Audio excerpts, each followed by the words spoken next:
हिंदी आचार्य में स्वागत है जी आपका। बच्चों, हिंदी वर्णमाला में जो क से लेकर ह तक के जो वर्ण है इन्हें कहा जाता है व्यंजन वर्ण।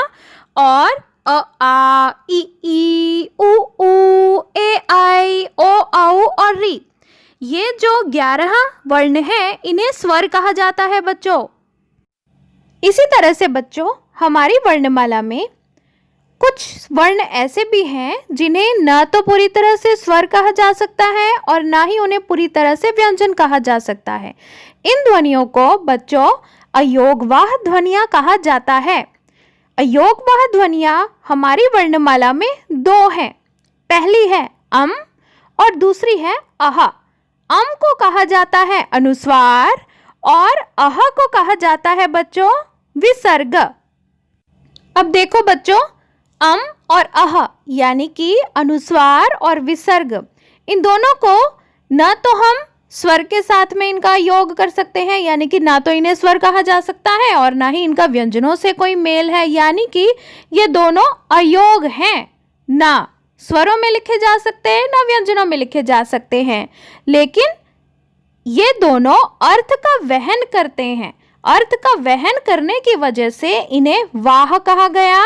और अयोग ये क्यों है? क्योंकि ये न तो स्वरों में रखे जा सके न व्यंजनों में रखे जा सके, इसीलिए इन्हें अयोगवाह कहा जाता है बच्चों। इस वीडियो में बच्चों हम अयोगवाह ध्वनि अम की बात करेंगे। जो अम है, जैसा कि हमने अभी जाना कि उसे अनुस्वार भी कहा जाता है बच्चों। और जैसा कि बच्चों हमने सभी स्वर वर्णों के बारे में जाना अभी तक कि भाई जो स्वर वर्ण होते हैं उन्हें वर्णमाला में एक वर्ण की तरह या अक्षर की तरह भी लिखा जाता है और उनकी मात्रा भी होती है। तो यानी कि शब्द में जो स्वर हुए वे एक अक्षर की तरह भी प्रयोग किए जा सकते हैं और एक मात्रा की तरह भी प्रयोग किए जा सकते हैं, यह तो हम जानते हैं। बिल्कुल इसी तरह से बच्चों जो अयोगवाह ध्वनियां हैं अम और अह, इन दोनों को भी हम अम यानी कि उनके अपने मूल रूप में प्रयोग करेंगे और अम की मात्रा भी होगी। उसी तरह से दूसरी अयोगवाह ध्वनि के लिए भी हम दूसरे वीडियो में सीखेंगे। तो इस वीडियो में हम अम अयोगवाह ध्वनि जिसे अनुस्वार कहा जाता है, पहले उसका मूल रूप समझेंगे शब्द में और फिर उसकी मात्रा को जानेंगे बच्चों। तो चलो शुरू करें। तो पहले अम का मूल रूप पहचानेंगे। तो आपके सामने जो शब्द दिए गए हैं उनमें सबसे पहला शब्द है बच्चों अंग।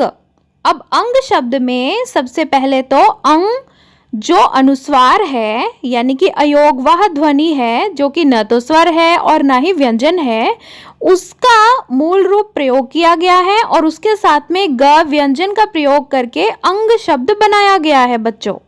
उसके बाद इसी तरह से अंबर शब्द है, यानी कि आसमान को अंबर कहा जाता है। इसी तरह से जो अंगूर है इसमें भी अम को प्रयोग किया गया जो कि अयोगवाह ध्वनि है। उसके साथ में ग एक व्यंजन है जिसके साथ में बड़े ऊ की मात्रा लगी हुई है बच्चों, और र एक व्यंजन है। इसी तरह से अंगद, आपने यह नाम तो सुना ही होगा, श्री वाल्मीकि रामायण के एक बहुत ही महत्वपूर्ण किरदार हैं अंगद।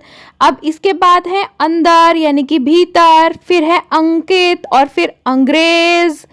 और देखिए ध्यान से, अंग्रेज को अच्छे से समझते हैं। अंग्रेज में अम अनुस्वार भी है बच्चों और आधा ग है जिसके पैर में पूरा र यानी कि पदेन र लगा हुआ है, एक ही मात्रा लगी हुई है, और ज पैर के में बिंदी लगी हुई यानी कि यह नुक्ते वाला ज है। तो यानी कि इसको ज नहीं ज बोलेंगे बच्चों। इसके बाद बात करेंगे अंगार की, फिर अंगिरस। बच्चों अंगिरस एक ऋषि थे। फिर अंजीर जो कि एक मेवा होता है। तो अब हमने अम के मूल रूप को अच्छे से समझ लिया है और अब हम अम की मात्रा की बात करेंगे जो कि केवल एक बिंदी के रूप में ही होती है बच्चों। तो चलो शुरू करें। तो अब हम बात करेंगे अंक की मात्रा की जो कि एक बिंदी की तरह होती है। तो सबसे पहला उदाहरण है रंग का। यहाँ पर र एक व्यंजन है और उस व्यंजन के ऊपर एक बिंदी लगी हुई है जो कि अनुस्वार की मात्रा है, और फिर ग भी एक व्यंजन है तो बना शब्द हमारा रंग। इसी तरह से कंस, संग, हंस, शंख, पंथ, बंद, कंद, मंद, नंद, कंप, वंश, ढंग, दंग, डंक, जंग, तंग और दंभ यानी कि घमंड। अब थोड़े बड़े शब्द लेंगे हम की मात्रा वाले बच्चों। सबसे पहला उदाहरण चंदन। तो च एक व्यंजन है जिसके ऊपर अनुस्वार अं की मात्रा यानी कि बिंदी लगी हुई है। फिर द भी एक व्यंजन है और न भी एक व्यंजन है तो बना चंदन। इसी तरह से तरंग, उमंग, पतंग, घमंड, स्तंभ, लंदन, पसंद, बंदर, लंगर, मंगल, दंगल, नंगल, नंदन, मंडल, वंदन, बंधन, जंगम, जंगल और कंदर्प।